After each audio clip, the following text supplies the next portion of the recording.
दोस्तों, स्वागत है आपका मेरी चैनल द विस्परिंग माउंटेन्स में एक और डरावनी कहानी के साथ। इस कहानी का नाम है गुप्त साया। बंसीपुर एक छोटा सा गांव था, शहर से लगभग 25 किलोमीटर दूर। दिन में ये गांव आम लगता था। खेतों में काम करते लोग, बाजार में हलचल, बच्चे गलियों में खेलते हुए। पर जैसे ही सूरज ढलता, पूरा गांव एक अजीब खामोशी से भर जाता।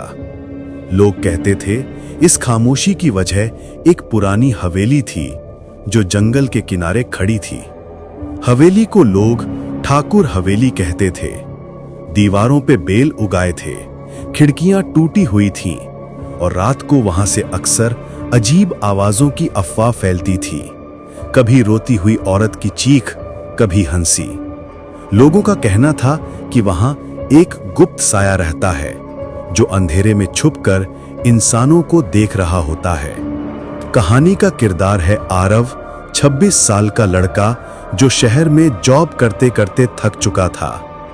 पर्सनल प्रॉब्लम्स और एक फेल्ड रिलेशनशिप के बाद उसने जॉब छोड़ दी और वापस गांव आया। गांव में उसके दादा दादी रहते थे। वापस आते ही दादी ने पहली रात उसे कहा, बेटा याद रखना, रात को हवेली की तरफ मत जाना। वहां जो भी गया वो बदल कर वापस आया या फिर वापस ही नहीं आया। आरव हंसा, दादी अभी भी आपको पुराने किस्से विश्वास हैं? दादी की आंखों में डर था। बेटा कुछ सच होते हैं जो नजर नहीं आते। दूसरे दिन सुबह आरव जंगल की तरफ घूमते हुए हवेली तक पहुंच गया।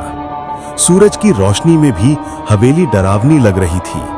दीवारों पे काली बेल, दरवाजे से आती हुई किरकिर की आवाज और हवा में एक ठंडक। आरव सोच रहा था, लोग बिना वजह डराते हैं, बस एक उजड़ा हुआ घर है। पर जैसे ही वो वापस मुड़ा, उसे लगा जैसे किसी की नजर उसकी पीठ पे टिकी हुई है। उसने पलट कर देखा, लेकिन कोई नहीं था। शाम को उसके दोस्त रोहित और समीर आए। तीनों चाय की टपरी पर बैठे। रोहित बोला, सुना है तू हवेली के पास गया था? आरव, हाँ, और वहां तो कुछ भी नहीं था। समीर सीरियस था, तू शहर का है ना, इसीलिए तुझे लगता है सब अफवाह है। हमने अपनी आंखों से देखा है। रात को वहां सफेद साड़ी में एक औरत छत पे चलती है। रोहित ने बीच में बोला, 1 साल पहले मोहन गया था अंदर। अगले दिन बेहोश जंगल के किनारे मिला। उसने कभी नहीं बताया उसके साथ क्या हुआ। कुछ महीने बाद उसकी मौत हो गई। आरव की हंसी थोड़ी धीमी पड़ गई। उसने सोचा, शायद सच में कुछ है। उस रात आरव को नींद में सपना आया। उसने खुद को हवेली के हॉल में देखा। अंधेरा, सिर्फ एक बत्ती की रोशनी। एक औरत सफेद साड़ी में सामने खड़ी थी। उसका चेहरा जला हुआ, आंखों में गुस्सा। औरत बोली, तुम वापस आ गए। आरव चीख कर उठ गया। पसीने से भीगा हुआ था और सबसे अजीब, उसके हाथ में मिट्टी लगी हुई थी, जैसे वो सपने में सच में जमीन पे गिरा हो। 2 दिन बाद बाजार में उसकी मुलाकात गांव के बुजुर्ग पंडित शास्त्री से हुई। पंडित ने बस एक नजर डाली और कहा, बेटा हवेली के पास मत जाओ। तुम्हारी आंखों में मुझे दिख रहा है, गुप्त साया तुम्हें देख चुका है। आरव ने घबराकर पूछा, गुप्त साया कौन? पंडित ने बस हाथ जोड़ने की आवाज में कहा, जिसे इंसाफ नहीं मिला उसका साया कभी नहीं मरता। क्यूरियोसिटी अब डर से ज्यादा हो गई थी। आरव एक दोपहर हवेली के अंदर घुस गया। हॉल में पुराने तस्वीर लटके थे। एक तस्वीर ने उसे रोक लिया। एक खूबसूरत औरत सफेद साड़ी में, नीचे नाम लिखा था रुक्मिणी देवी, 1952। वही चेहरा उसने अपने सपने में देखा था। उसके हाथ ठंडे पड़ गए। तभी पीछे से आवाज आई, तुम्हें यहां नहीं आना चाहिए था। और उसने एक सफेद साड़ी वाली परछाई देखी जो अंधेरे में गायब हो गई। आरव ने मिश्रा जी से बात की।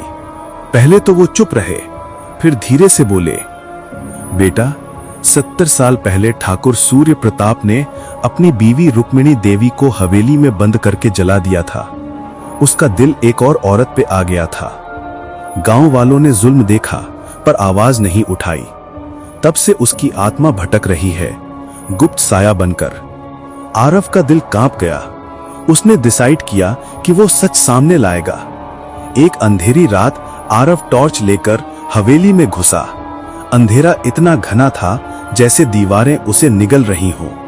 फिर उसने हंसी सुनी और एकदम से रुक्मिणी देवी का रूप सामने आ गया। उसका जला हुआ चेहरा, आंखों में खून।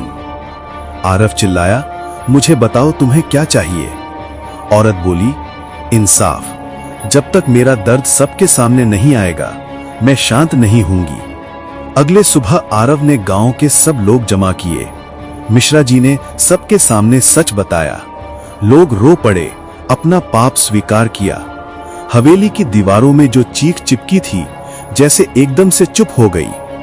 उस रात आरव फिर हवेली गया।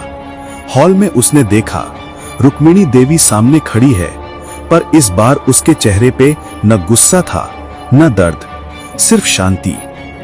वो मुस्कुराई और बोली, अब मैं आजाद हूं, शुक्रिया। और धुंध की तरह हवा में विलीन हो गई। हवेली के दरवाजे अपने आप खुल गए। हवा में एक मीठी खुशबू फैल गई। आरव ने आसमान की तरफ देखा और धीरे से कहा, अब आपको शांति मिल गई, रुक्मिणी देवी। उस दिन के बाद लोग हवेली से नहीं डरे। गुप्त साया खत्म हो चुका था। दोस्तों, ये थी आज की कहानी। कमेंट्स में जरूर बताएं कि आपको ये कहानी कैसी लगी।